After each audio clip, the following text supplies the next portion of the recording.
morning, good afternoon, good evening to all. Welcome back to MandoLessons. I am your host, Baron Collins Hill.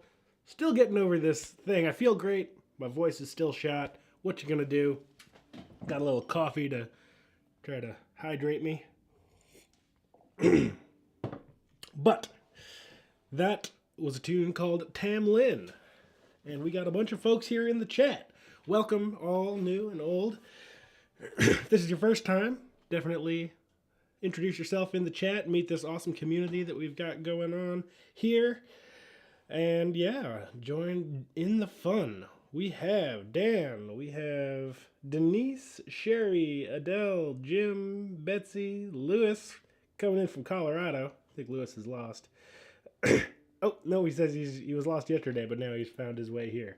I got lost in a 90% abandoned mall the other day. Actually, somebody here is saying, oh, I'm getting a little lost now, in the chat. But I went into I saw somebody here from Portland. Howdy, neighbor. Where is it? I saw it. It was talking about the... Ah, yes. Peter says, hello from the land of mustard yellow skies. Yeah, it's kind of, you can't really see it, but you can see the reflection off of my mandolin or the phone. It's not gonna work, but it's gross out there.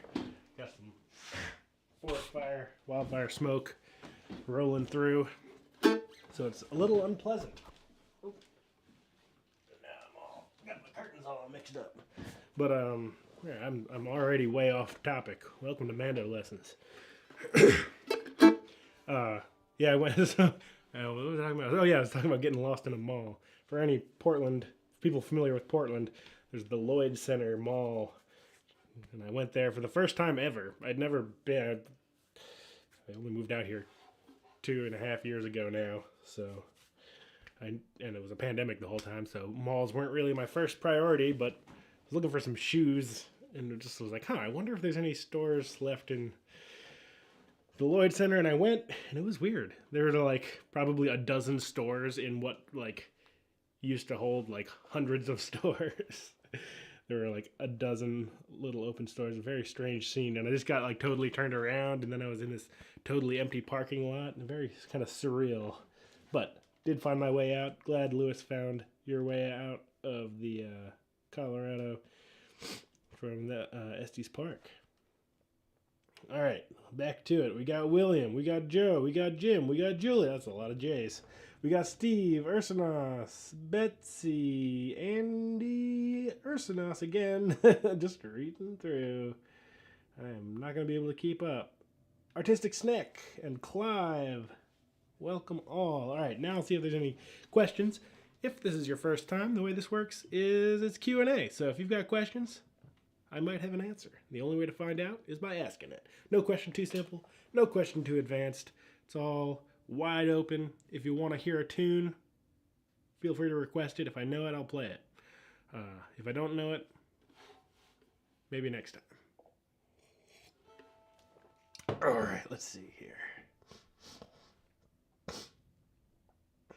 Jim says, interesting video on number systems. Yeah, because my voice is shot, I still haven't been able to make a lesson. Just kind of trying to take it easy on my voice, but I figure I'll do these live streams anyway. But yeah, instead of a lesson this week, I posted a video from one of my favorite YouTube channels, Charles Cornell.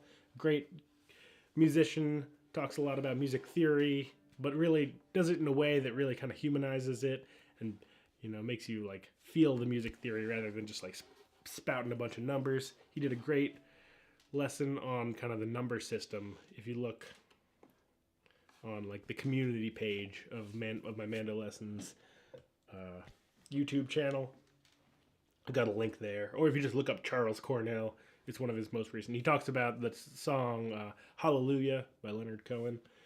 Because it goes like this: the fourth, the fifth, the minor fall, the major lift. And he talks about how that is connected to music theory. Anyway, yeah, I thought that was a good video. Anything you can do to sort of feel music theory is going to be helpful, because just kind of thinking purely in numbers, which is what I did for a long time, just kind of standing music theory, like purely scientifically, is helpful, but it's not that helpful. And it really starts clicking once you're able to like connect it to the music you're playing and the instrument you're playing. That's where it's all at. Lewis says 42 and cloudy at 7,500 feet. All right. Don't get altitude sickness up there. The one time I experienced altitude sickness was in Rocky Mountain National Park, right up where you are, and just like went for a hike at probably 8,000 or 9,000 feet. Not a very long one. By the time I got back, I was just like, felt gross. Alright, wait, what was it Betsy saying?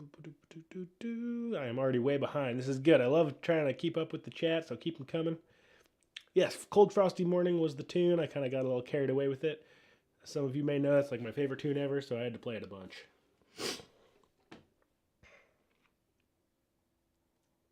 Yeah, I did get a little bobblehead going there. Baron is highly caffeinated. I've had 3/4 of a cup of coffee. I do have another one in the other room, and if this one runs out.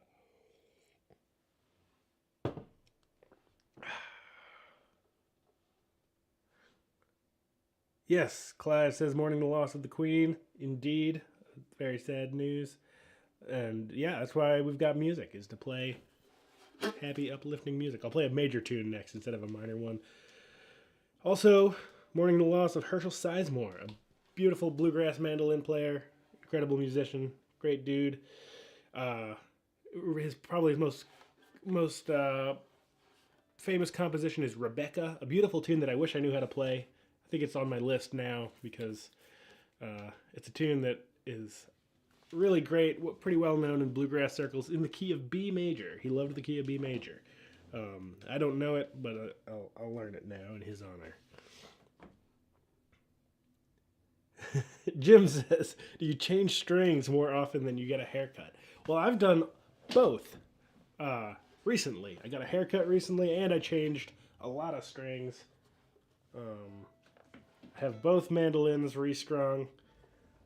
I restrung the mandocello. I restrung something else. Oh yeah, the 6-string guitar. Resonator, tenor guitar. Excuse me. I would say, honestly, as a true answer to that question, probably about the same.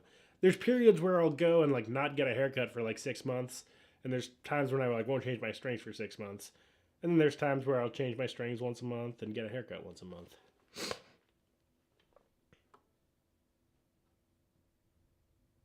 Ooh, the West Edmonton Mall in Alberta has its own submarine.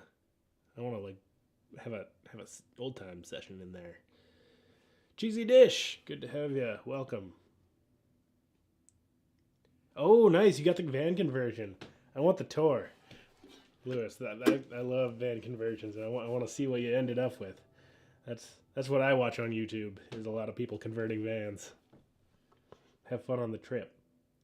Any tips on transitioning between chop chords from Drop Tine Antler? Great question. So, I think the thing to do, this is kind of like, I did a lesson recently on transitioning between tremolo and picking. So like,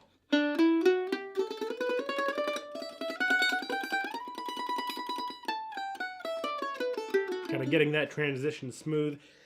I think the same thing goes for chop chords, from like kind of playing chop chords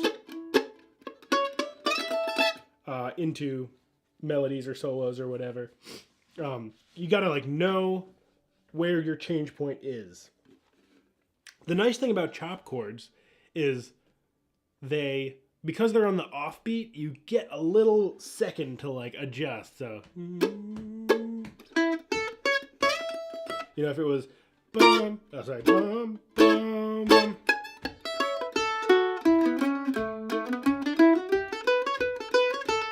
I can't even do it. Like that doesn't give you a whole lot of time, but when you're on the offbeat, you have this little moment. So definitely take that pause. You can always drop one chop chord at the end. So if it's like, this 9-pound hammer, it's a little too heavy for my side, for my side.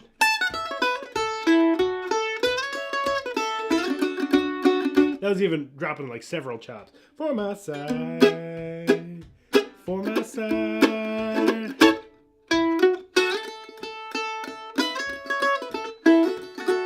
And as long as you do it with intention, that's going to sound great. And you know, especially if you're playing chop chords, you might be playing with other people. The music will continue.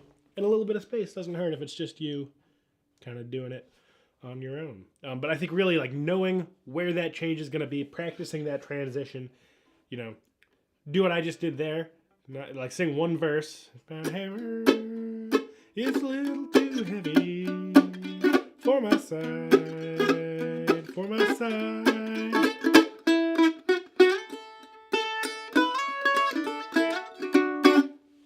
And then transitioning back. I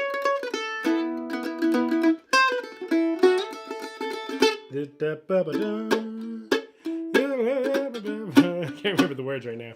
But, you know, just practice those transitions. Know where they are. Don't be afraid of a little bit of space while you transition. And it'll all come together the more you try. Ooh, nice. Added Colorado to another state that I've played mandolin in. I don't know if I've played mandolin in Colorado. That's a good question. I might have when we drove across the country to move to Oregon. Craig from Bloomington, MN. I'm blanking on Minnesota? Uh-oh. My brain is turned off and I can't remember what state MN is. But I'm going to go with Minnesota for 500. Do you string yourself or pay someone to do it? I do it myself. I would be out of money real quick if I had somebody changing strings for me because I got too many instruments. But I wish I had someone who would change my strings for me because I dislike it immensely.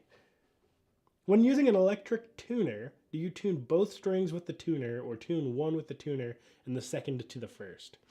I would say kind of a combination.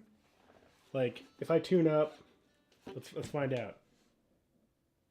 Hold on, get out of tune here. So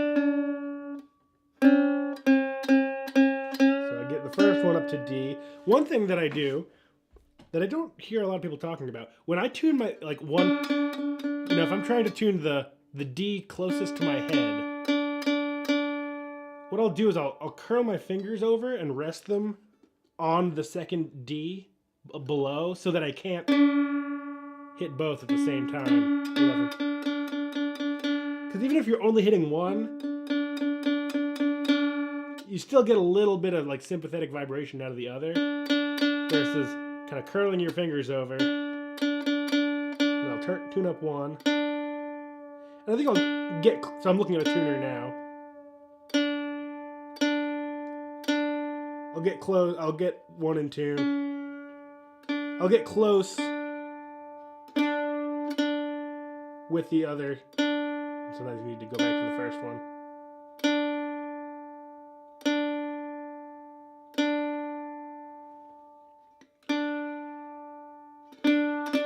I think what I do is like, I'll do them both with the tuner, but then you like, if you play it and it doesn't sound right, you got to adjust by ear sometimes. I recently have started using this tuner, which is going to be maybe, oh, there we go.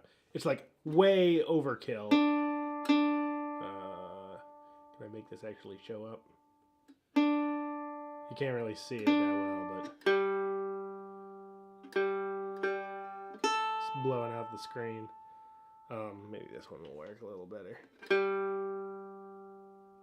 Get it up near my head so it's in focus. Nope. You might get the idea anyway. It looks a little crazy on screen. But I found this, like all the clip-on tuners like Snarks and these little guys. I like Snarks the best for clip-on tuners. But they're not super accurate. And then actually, I got, right before I left, I got a strobe tuner. What are the Peterson strobe clip-on tuner? And I still don't like it as well as this thing. This is just an app. What is it called? Tuner T1 Pro. I've got an iPhone. I don't know if it's on Android as well, but it's crazy accurate. It's not as handy as having a clip-on tuner, because if you don't have your phone on you, then you can't tune to it. But it's very accurate. So with this tuner, I'll definitely look at the tuner the whole time. But with like a snark, sometimes it says they're both in tune, but you can hear that they're not. Yeah, I think definitely trust your ears, but also trust the tuner. A balanced approach.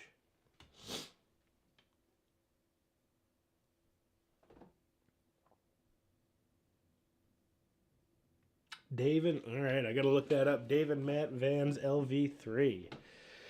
What, and welcome, and L Baker Ho, or maybe J-I, capital I, or lowercase l, hard to say, but welcome. And Martin as well. Got a bunch of new folks trickling in. Great to see you. Somebody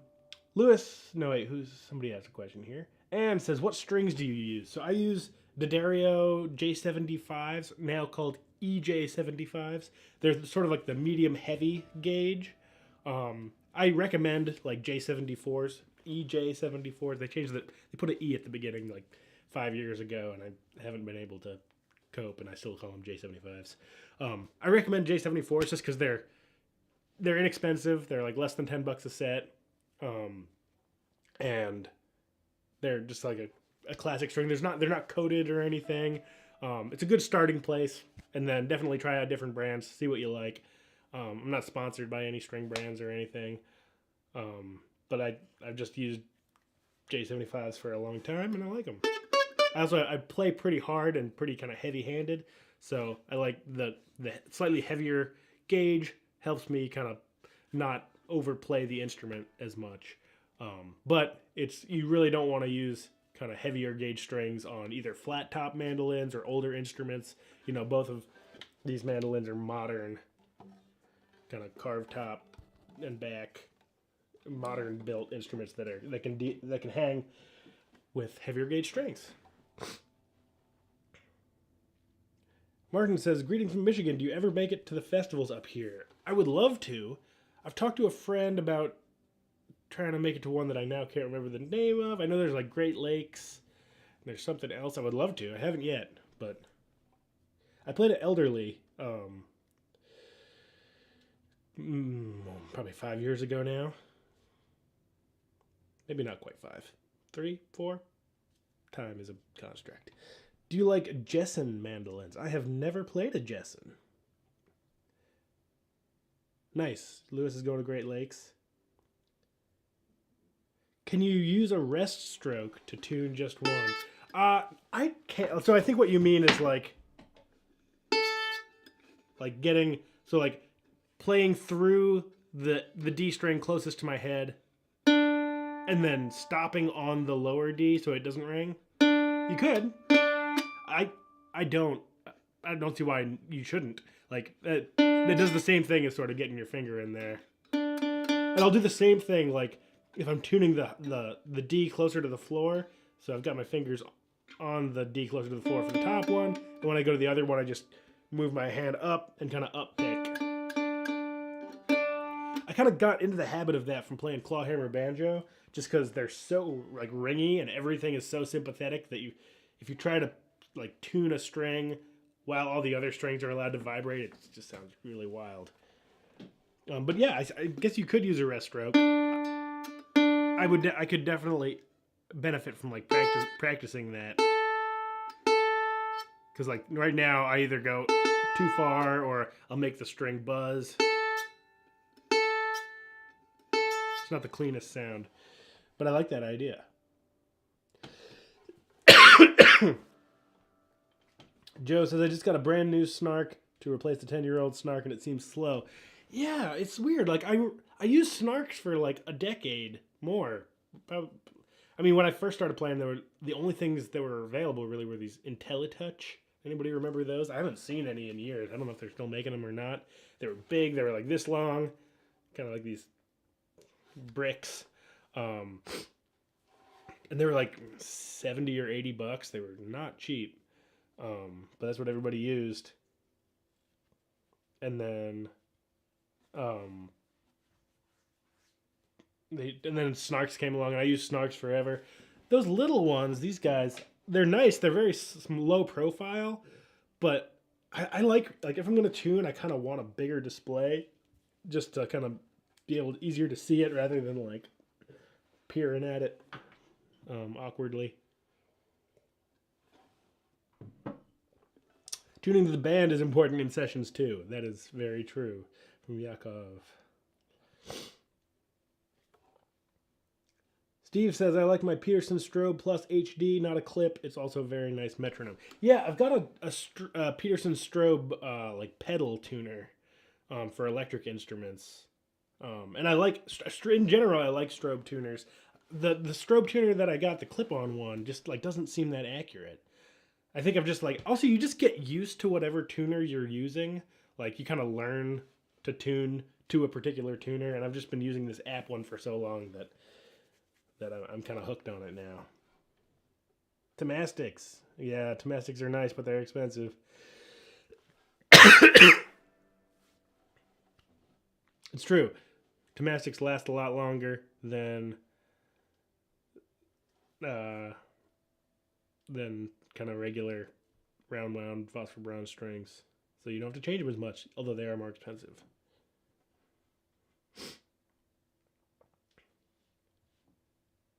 "2019 elderly." So what was it? Like only 3 years ago, I guess. Lewis was there. He can remember dates much better than I can. Speaking of electronics and setup, do you have any thoughts on pickups? Great question. And then I'll play another tune just because we've been in kind of gear land. So I'm currently working on that. In general, what I do, I don't have one on me right now, but what I usually do, I've got a little like gooseneck clip-on microphone for mandolin and tenor banjo, kind of more like melody-based instruments. I've been using just these kind of clip-on Audio-Technica gooseneck mics. It's a little more kind of natural of a sound than like the K&K piezo, like kind of either an under saddle like Fishman pickup or the K&K stuff that gets sort of like attached to the instrument itself. That said, I just got 3 of these things to put into guitars. One for a tenor guitar, one for a 6-string guitar, and one for a bouzouki. Because sometimes the pickup just like has weird kind of hot spots in it when I'm playing in noisy bars. So I want to get some K&Ks put together. I also got this FireEye little preamp that I heard good things about. Haven't used it yet. I still got to get into the shop and get all this stuff installed. But yeah, I'm going down that road myself. For a long time, piezo pickups did not sound very good. I remember going to bluegrass festivals in like the mid-2000s, and everybody was hooked up with piezo pickups, and it was just rough, really kind of harsh sounding. But those days are over, and I think the technology has changed, and the preamps have gotten better. So I'm ready to dive in and figure it out. Maybe somebody here has a pickup thing that they do. So yeah, in general, like with like more kind of straight melody instruments or like the focused sound of the mandolin, I've always liked the mics, just like a clip-on mic over a pickup. That said, if you're playing in a really like loud band or a really loud session, you might end up with feedback with a mic easier than you would with a K&K. All right, I'll play another tune here. I'll play a little tune, Gray Eagle. There's a bunch of tunes called Gray Eagle. This one is an A tune, A major, old time tune. I learned from Raina Gellert.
a gray eagle.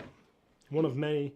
There's a lot of gray eagles, some of which sound absolutely nothing like that, but that's my favorite. It's also the only one I know. Or how to play, anyway. Let's see. Oh, Lewis picked up on the upstrokes. Yeah, it's kind of got a nice opportunity to... How was it?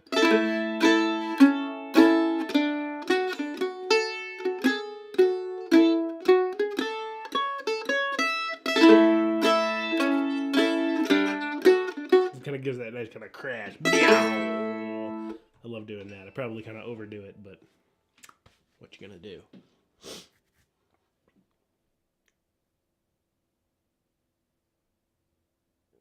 Have IntelliTouch. Jim says he's got an IntelliTouch on an old guitar. Yep, I definitely still see them around.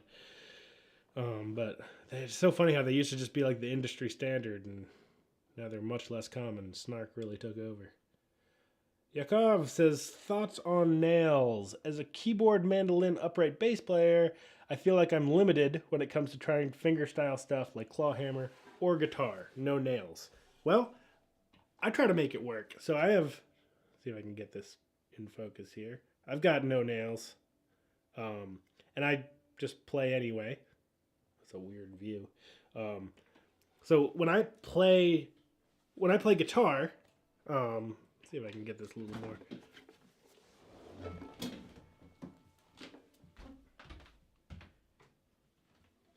When I play fingerstyle guitar, which I'm by no means like a pro or anything like that. I just kind of do it for fun.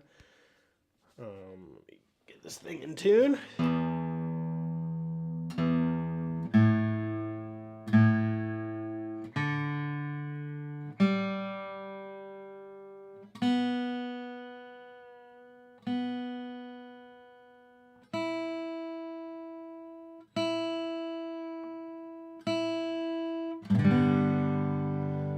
So if I'm playing fingerstyle, I know some people like use their nails, especially in sort of like real like kind of classical focus stuff, but I always just use like the meat of my fingers.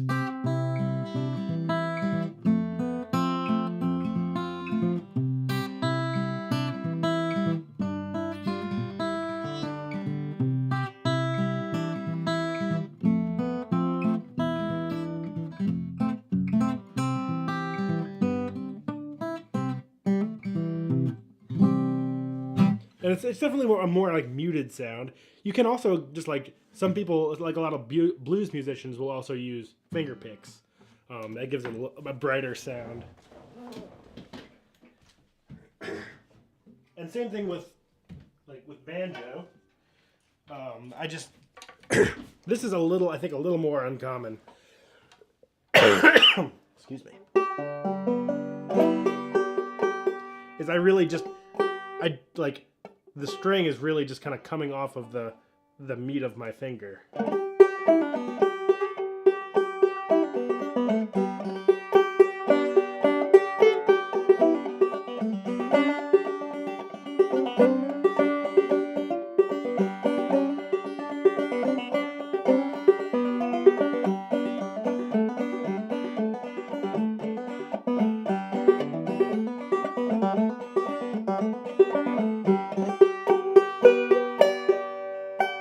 Again, it's it's a little bit quieter. It's a little more warm sounding than if it's coming off your nail.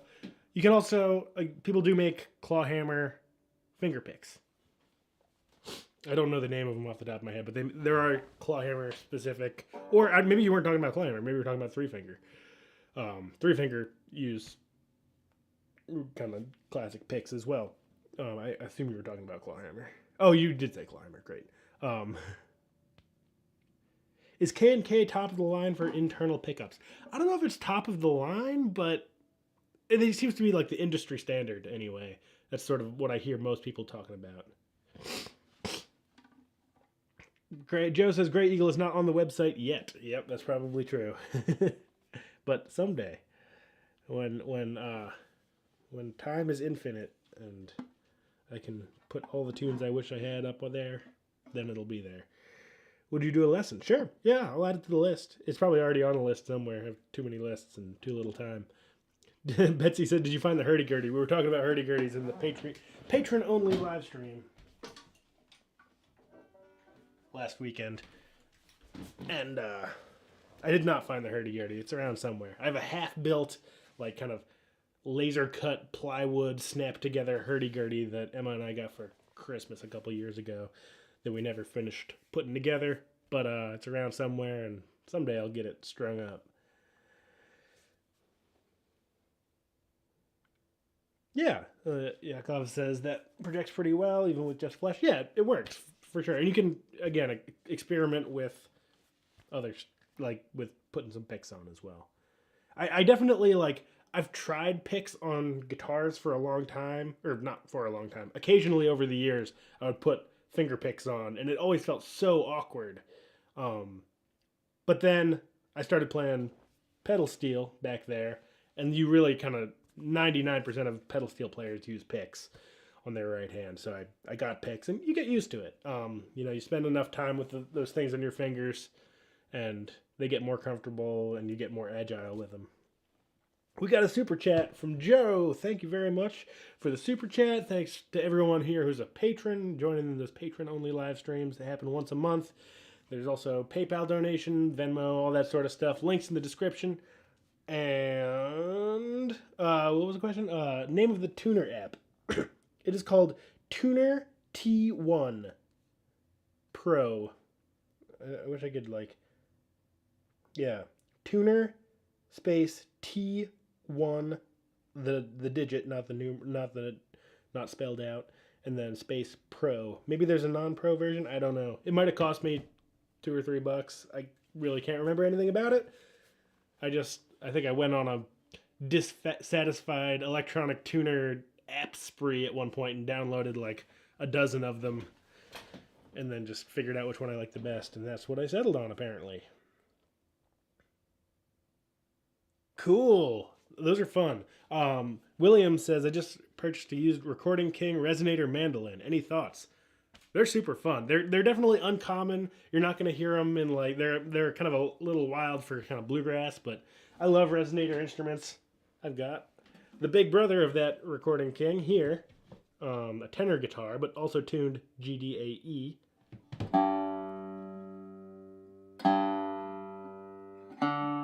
And I love it.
Resonator moment for the stream. What strings, asks William. So that's tuned GDAE on a 23-inch scale, and the scale length and the tuning are going to help tell you kind of what string gauges you want. And I am using 46 for the G, 32 for the D, 22 for the A, and 13 for the E on that.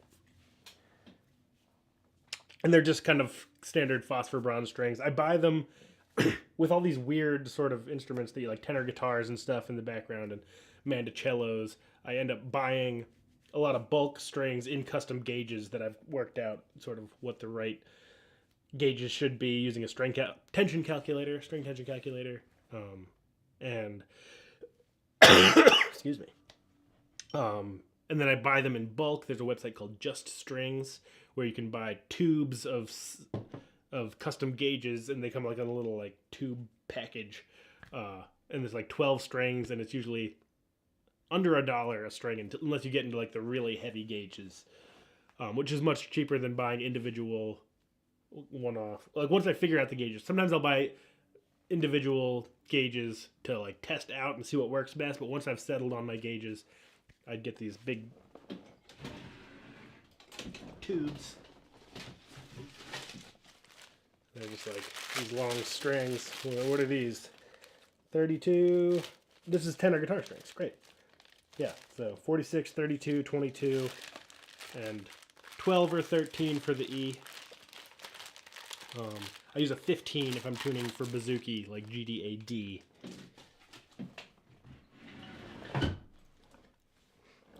Alright, let's see. Oh, nice. Jim says Tuner T1 is on Android. And Joe says just downloaded the free version. Awesome. Hope you enjoy it. How difficult is the mandolin to learn? I would say not very difficult at all. What I recommend doing is checking out the beginner series that I have on my website and on this YouTube channel. It'll teach you everything you need to know. If you haven't ever picked up an instrument before, I'll get you comfortable with holding it, teach you some chords, teach you some songs, and from there you just like listen for melodies you like the sound of and learn them kind of phrase by phrase. I've got a lot of lessons that kind of teach you how to learn by ear. Really great skill to work on. And yeah, you'll be up and running in no time. So I highly recommend giving it a try. Oh, cool.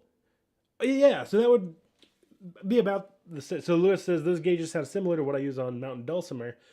And those are tuned DAD, right? I don't know a whole lot about Mountain Dulcimer. But if it's DAD and like a similar scale length, that would probably end up something like 32, 22, 13 or 15 or something.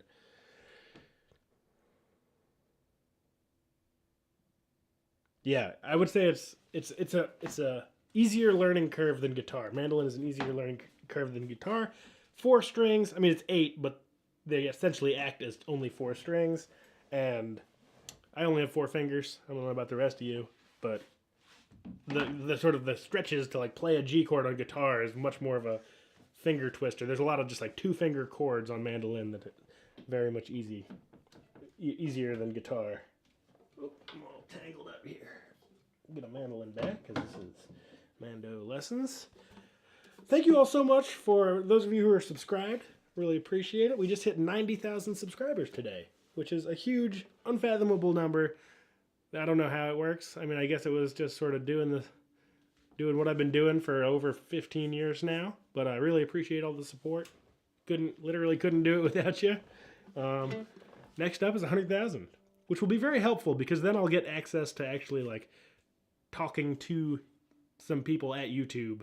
Your account needs to be a certain size before they really start listening to you, and that threshold is often around 100,000 subscribers. So if you want to help the channel out, let's get to 100,000 and get me to be able to talk to tech support a little bit more. Alishan says, would you suggest a light string for newbies? I know it was helpful when I was playing guitar as opposed to mediums. Yeah, that can definitely help. It's a little easier on your fingers to kind of push down while you're building up those calluses. A light set of strings as a first set of strings is definitely a good idea. That said, when I first picked up a mandolin, it was a banjo mandolin. The action was unplayable by what I now like look at an instrument, but I had no idea, and I was only playing like G, C, and D chords, so I wasn't trying to play up here where the action was literally probably close to half an inch. But I had no idea that was bad, so I just like kind of muscled through it and made it work. And then I got my own mandolin rather than like borrowing one from somebody's closet, and then I was like, oh, this is how easy it should be. But yeah, light strings can definitely ease you into it a little.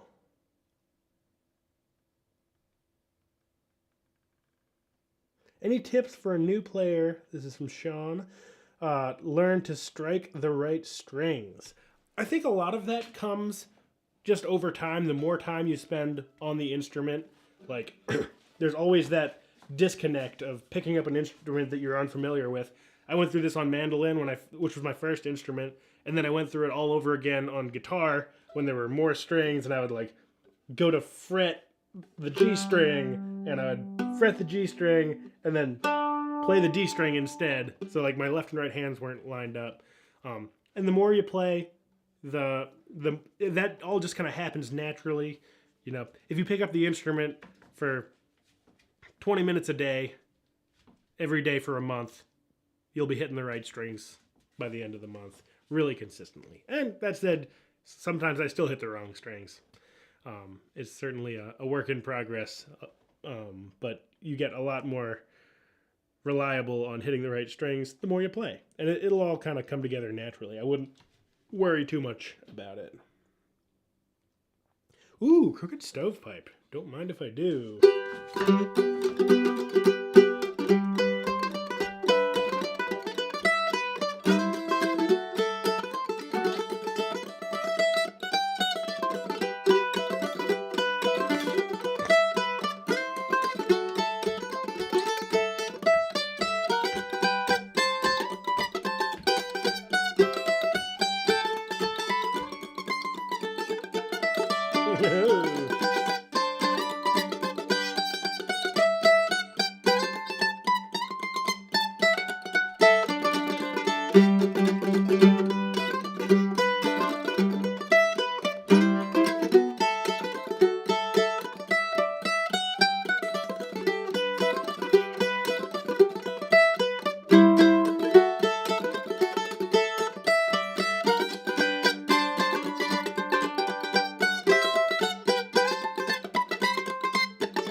So awkward ending to that tune, but there you go. Crooked Stovepipe, another one of my favorite tunes. I think of that as a New England tune. I don't know anything about it though, really. Yeah, gets played a lot in Maine. It's a classic conterdance tune. Great suggestion, Lewis. Always happy to play Crooked Stovepipe. Thank you, Cheesy, for the congratulations. Alishon says, some days I wish I had learned mandolin before I started on guitar. I had to work hard to learn to hit only one string at a time. That definitely, yeah, I think that's going to happen on any stringed instrument you pick up. There's always going to be that disconnect. But once you get it on one, it kind of starts working on the other ones as well. And so there's really no right or wrong choice, you know, mandolin first or guitar first. I would say, you know, ultimately, whatever you feel most excited about is probably the instrument you should play. Joe says, how did I miss that Crooked Stovepipe lesson? I don't know. It's a good one. I'm ready to spread that one all across the world. That's one of my favorites. Very happy, goofy tune. Lewis says, I keep working on the scratch and play. Still a work in progress. I don't know what the scratch and play is. Oh, unless there's like lottery. You're talking about lottery tickets?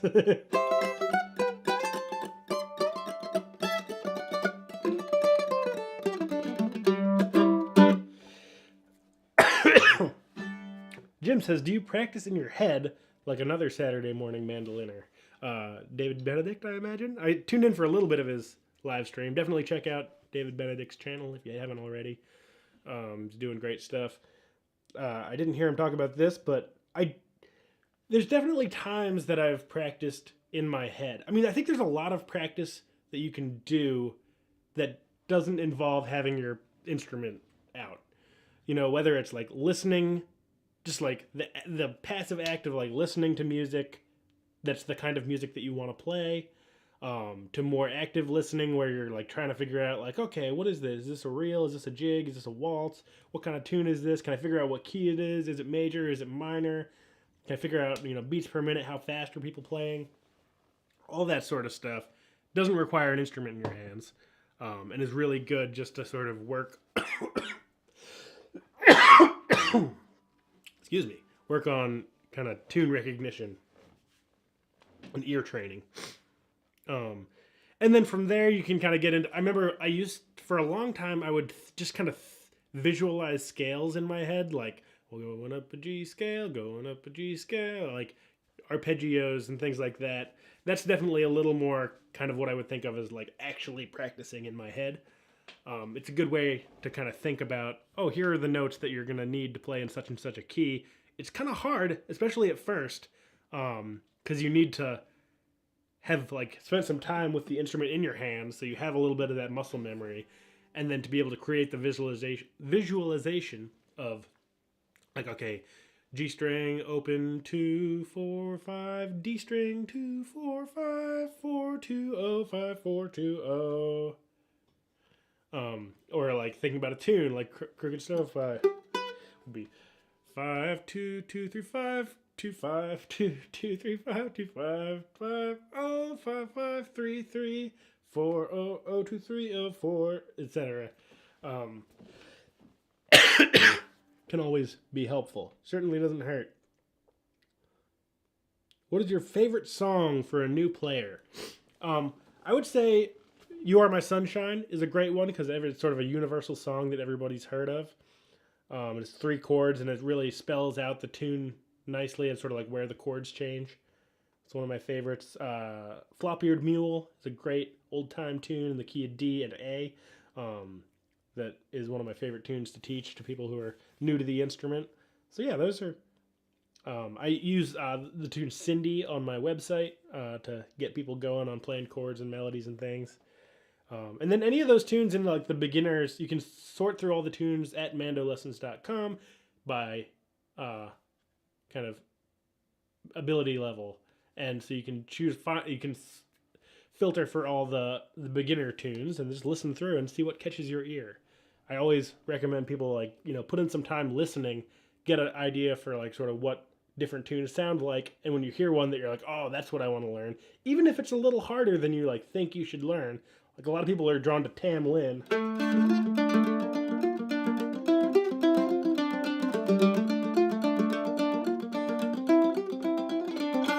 Which is a very notey and epic tune.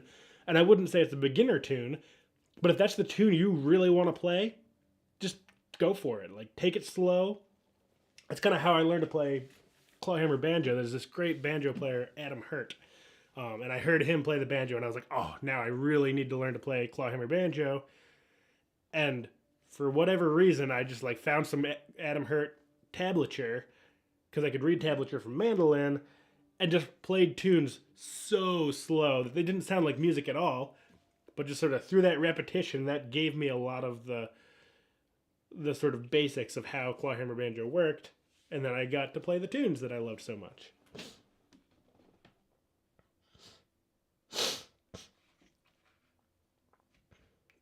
Yakov says, question, do you know any mandolin camps near Nebraska? I don't. There seems to be a 100-to-1 cornfield to human ratio. I don't, but maybe somebody else here does. There's a great resource on Mandolin Cafe where they have a little map and sort of puts little Google Map flags down where there are upcoming camps and festivals and things. So I would look at that. Maybe somebody in the chat has a Nebraska hot tip for us. Joe says, for 2 years I've been mostly focusing on skeletons of tunes. When do you suggest starting adding double stops? Anytime. I would say the thing that's going to happen is you're going to try it, and it's going to be a whole new thing. It's going to be trying to learn your first skeleton melody, where it's just like, whoa, there's so much stuff going on. But just like try it. If it doesn't click, it probably won't click right off the bat. If it does, I want to know your secrets, because it took me 20 years.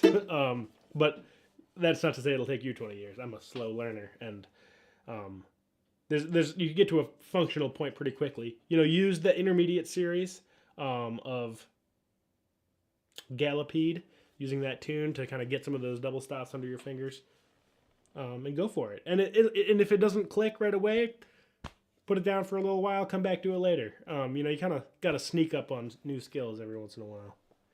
We are almost out of time. I'm going to do a little lightning round, and then we're going to play the tune of the week, which is Cold Frosty Morning. We'll pass it back and forth a couple times. Dell says listening is practice. That is absolutely the truth. You seem to be able to scratch an itch and still stay in time and not miss a beat. Practice makes perfect. I was blessed with a constantly itchy nose, so I'm always like doing something and figuring out where like open strings are. Like if I'm in the key of A,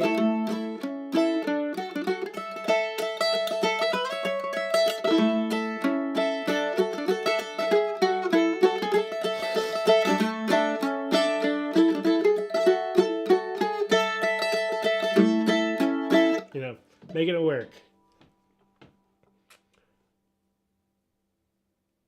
Nice. Betsy says more likely to practice during live streams than on my own.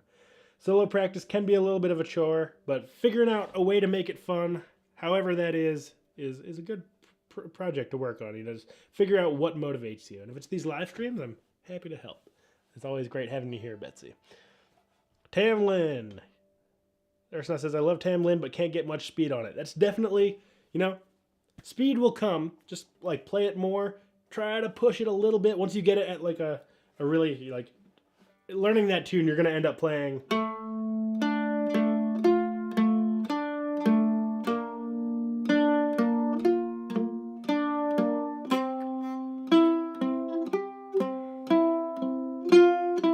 You're going to be about that speed. And, just like once you get it at a slow, constant speed, then just try to push it a little bit and then go back to your comfortable speed and push it a little bit and go back, and that'll build up over time. Yeah, definitely check out the cafe map. Advantage of mandolin over tin whistle. I can now play Tamlin. Yeah, I can only imagine trying to play. Yeah, it's out of range, it's out of key, and it's kind of not a very whistleistic tune, for lack of a better word. All right. Let's play a little bit of Cold Frosty Morning. I'll play the melody, you play the chords. It's in A minor. And then we'll swap. I'll play the chord, you play the melody. Here we go.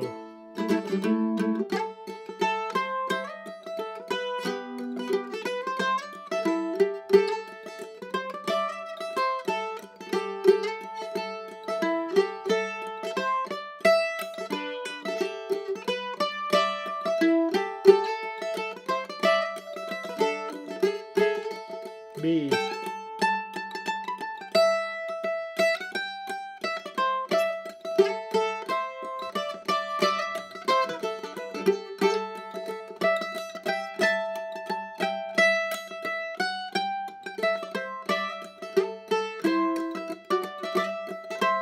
Take it.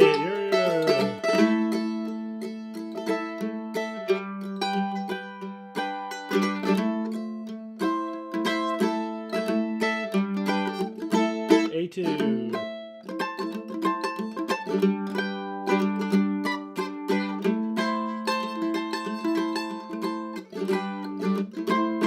B.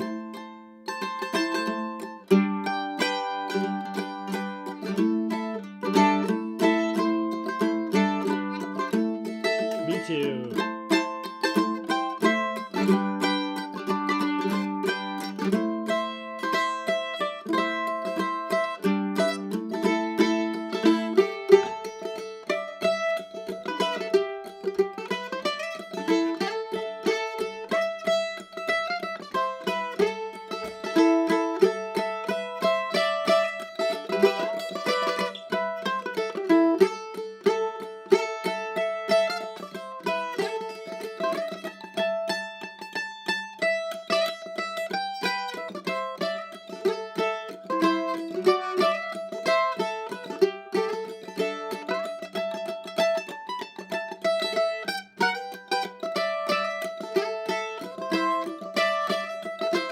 Take it.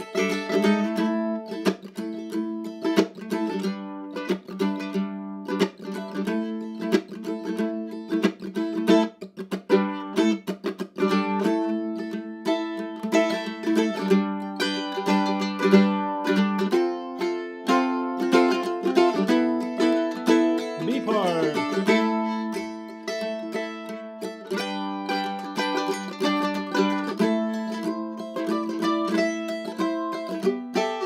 B2.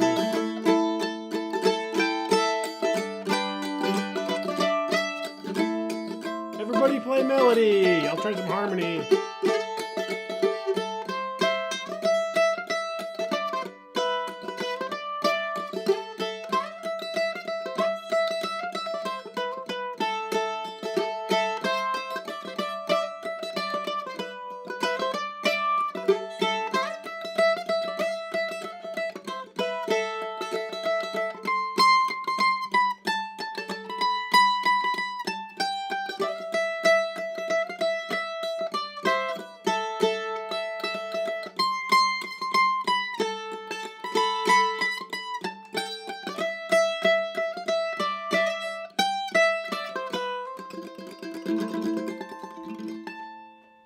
There we go, a little bit of cold, frosty morning.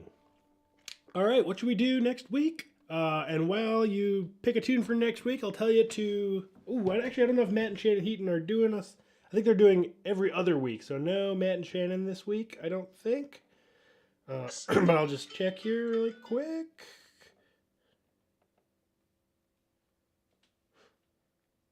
Yeah, nothing this week.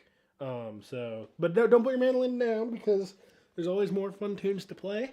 Just because the stream's over doesn't mean it's time to stop playing music. Keep up the good work. Yeah, let's wait for some tune suggestions to come in for next week. I'll catch up with the last chat. AV says, practice with the metronome, speed it up gradually. That's a great way to go. I've got a lesson on my website called How to Play Faster. Talks a little bit about just that same idea and some others. Resonator says, just need to sit down and really hit the repetition slow to accurately place that ring finger on the 5th fret of the G string. Yes, that is slow and steady is a classic technique. Clive sounds like he's got a great time going on. Cruising on my barge down the Rhone. Practicing every day. My favorite at the moment is Dublin Airport. I don't think I know that tune, but currently working on Silver Spear. I do know that one. We could do Silver Spear next week. I'll look it up, make sure we haven't done it super recently. Let's see. Yep. Okay, yeah. So Heatons are on 1st and 3rd of the month schedule at this point. Everybody have a great... Ooh, Gangler from Applebow. I'm probably butchering that name. It's a great tune.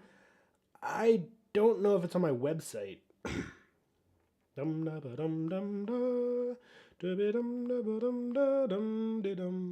a great tune. Soldier's Joy. I'll look up Silver Spear and Soldier's Joy.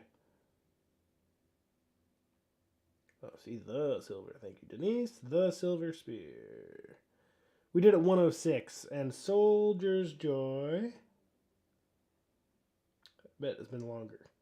64. Let's do Soldier's Joy. It's a great classic tune that I should brush up on. All right, next week, Soldier's Joy. Thank you all so much for tuning in.